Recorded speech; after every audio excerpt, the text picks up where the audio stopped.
ಇನ್ನೊಬ್ಬರು ಮೈಸೂರು ಮನೆತನದ ವಂಶಸ್ಥರು ಯದುವೀರ್.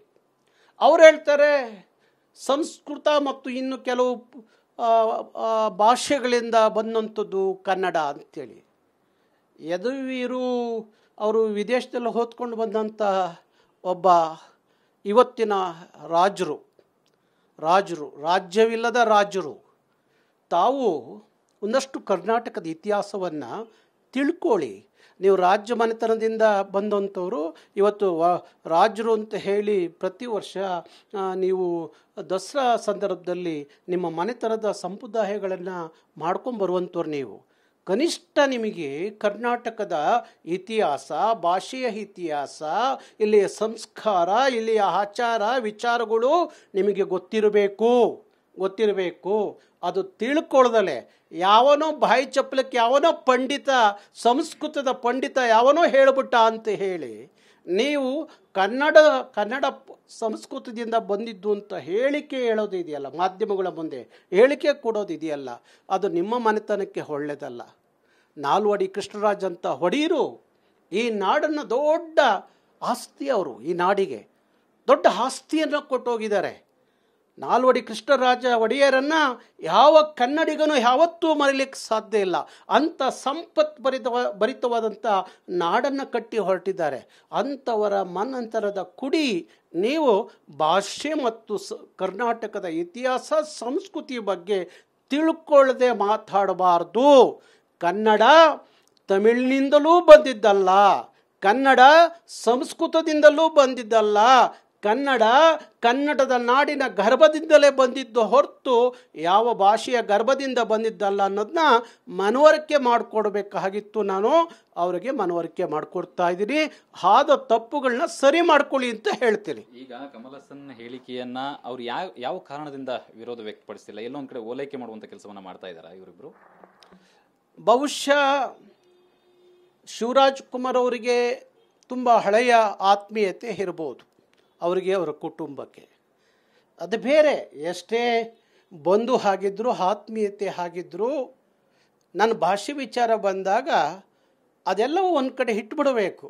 ನನ್ನ ಭಾಷೆಯೇ ದೊಡ್ಡದು, ಕನ್ನಡದಕ್ಕಿಂತ ಯಾರೂ ದೊಡ್ಡರಲ್ಲ. ಡಾಕ್ಟರ್ ರಾಜ್ಕುಮಾರ್ ಅವತ್ತೇ ಹೇಳಿದರು. ಶಿವಣ್ಣನಿಗೆ ಗೊತ್ತಿದೆಯೋ ಗೊತ್ತಿಲ್ಲ. ಸಾರ್ವಜನಿಕ ಕಾರ್ಯಕ್ರಮಗಳಲ್ಲಿ ಯಾರೋ ಒಬ್ರು ಕೇಳ್ತಾರೆ, ರಾಜ್ಕುಮಾರ್ ಅವರ ಬಾಯಲ್ಲಿ ಕನ್ನಡ ಮಾತಾಡೋದನ್ನ ಕೇಳೋದು ಭಾರಿ ಖುಷಿಯಾಗುತ್ತೆ ಅಂದಾಗ ರಾಜ್ಕುಮಾರ್ ಹೇಳ್ತಾರೆ, ಕನ್ನಡ ನನ್ನ ಬಾಯಲ್ಲಿ ಕೇಳೋದಲ್ಲ, ಕನ್ನಡ ಮಾತಾಡೋದೇ ನನಗೊಂದು ದೊಡ್ಡ ಪ್ರಪಂಚ ಅಂತ ಹೇಳ್ತಾರೆ, ಖುಷಿ ಅಂತ ಹೇಳ್ತಾರೆ, ಆನಂದ ಅಂತ ಹೇಳ್ತಾರೆ. ಕನ್ನಡ ಇಲ್ಲದೆ ಹೋದ್ರೆ ನನಗೆ ಬೇರೆ ಇದೇ ಇಲ್ಲ ಅನ್ನೋ ಮಾತನ್ನ ರಾಜ್ಕುಮಾರ್ ಹೇಳ್ತಾರೆ. ಕನ್ನಡದ ಪ್ರತಿಯೊಬ್ಬರ ಇದನ್ನು ಸಂಸ್ಕಾರ, ಆಚಾರ, ವಿಚಾರ ಎಲ್ಲವನ್ನ ಒಬ್ಬ ರಾಜ್ಕುಮಾರ್ ನೋಡಿದ್ರೆ ಕನ್ನಡದ ಇತಿಹಾಸ ಗೊತ್ತಾಗುತ್ತೆ, ಸಂಸ್ಕಾರ ಗೊತ್ತಾಗುತ್ತೆ ಅಂತ ಒಂದು ಕಾಲ ಹೇಳುವಂಥ ಕಾಲ. ಅಂಥ ದೊಡ್ಡ ಮನೆತನದಿಂದ ಬಂದಂಥ ಶಿವಣ್ಣ, ಯಾವುದೇ ಫ್ರೆಂಡ್ಶಿಪ್ ಇರ್ಬೋದು, ನಿಮ್ಮದು ಯಾವುದೇ ಸಂಬಂಧಗಳಿರ್ಬೋದು, ಅದನ್ನೆಲ್ಲ ಕನ್ನಡ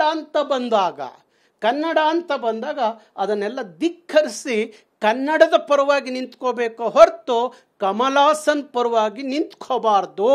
ಆದಾಗ ಮಾತ್ರ ಅವತ್ತಿನ ಅಣ್ಣವರ, ರಾಜ್ಕುಮಾರ್ ಅವರ ಮನೆತನದ ಗೌರವ ಮುಂದೆ ಇನ್ನೂ ಉಳಿತಾ ಹೋಗುವ ನಾಯಕತ್ವದ ಹೊಣೆಯನ್ನು ನೀವು ಹೊರಬೇಕು ಹೊರತು ಈ ಥರದ ಜನರನ್ನೆಲ್ಲ, ಕನ್ನಡದ ಬಗ್ಗೆ ವಿರುದ್ಧವಾಗಿ ಮಾತಾಡಿದವ್ರನ್ನೆಲ್ಲ ನೀವು ಸಹಿಸ್ಕೊಳ್ಳೋದು, ಓಲೈಸ್ಕೊಳ್ಳೋದು, ಸಮರ್ಥನೆ ಮಾಡಿಕೊಳ್ಳೋದು ಅಂದಾಗ ಅದು ನಿಮ್ಮ ಮನೆತನಕ್ಕೆ ಧಕ್ಕೆ ಬರುತ್ತೆ.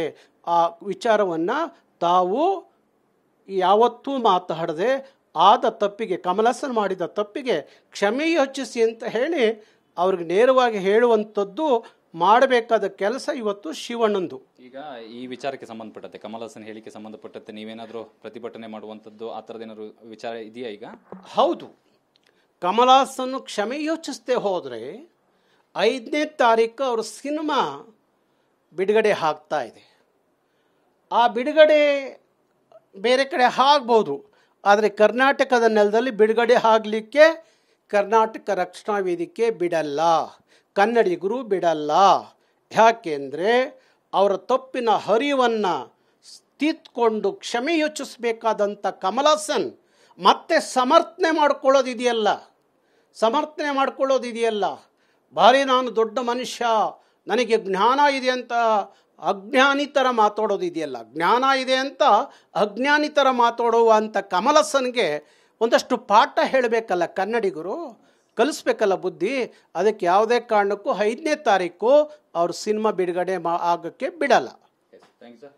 ಎಸ್, ಕನ್ನಡದ ಕುಡಿಯಾಗಿ, ರಾಜ್ ಕುಟುಂಬದ ಕುಡಿಯಾಗಿ ಕನ್ನಡದ ವಿಚಾರ ಅಂತ ಬಂದ ಸಂದರ್ಭದಲ್ಲಿ ಇದು ತಪ್ಪಿದ್ರೆ ತಪ್ಪು, ಯಾವುದೇ ಫ್ರೆಂಡ್ಶಿಪ್ಗಳನ್ನ ಇಟ್ಕೊಳ್ಳದೆ ಅದನ್ನ ತಪ್ಪು ಅಂತೇಳಿ ವಿರೋಧಿಸುವಂತ ಗುಣವನ್ನ ಶಿವರಾಜ್ ಕುಮಾರ್ ಹೊಂದಬೇಕಾಗತ್ತೆ. ಮುಂದಿನ ದಿನದಲ್ಲಿ ಕಮಲ್ ಹಾಸನ್ ಸಾರಿ ಅಥವಾ ಕ್ಷಮೆ ಕೇಳದೇ ಇದ್ದಲ್ಲಿ ನಾವು ಅವರ ಸಿನಿಮಾವನ್ನ 5ನೇ ತಾರೀಕು ರಿಲೀಸ್ ಆಗ್ತಕ್ಕಂಥ ಸಿನಿಮಾವನ್ನ ಕರ್ನಾಟಕದಲ್ಲಿ ರಿಲೀಸ್ ಆಗೋದಕ್ಕೆ ಬಿಡೋದಿಲ್ಲ ಅಂತೇಳಿ ಕರವೇ ನಾರಾಯಣಗೌಡರು ಹೇಳ್ತಾ ಇರುವಂತದ್ದು. ಕ್ಯಾಮ್ರಾ ಪರ್ಸನ್ ಅಶೋಕ್ ಜೊತೆ ವಿಕಾಸ್, TV9 ಬೆಂಗಳೂರು.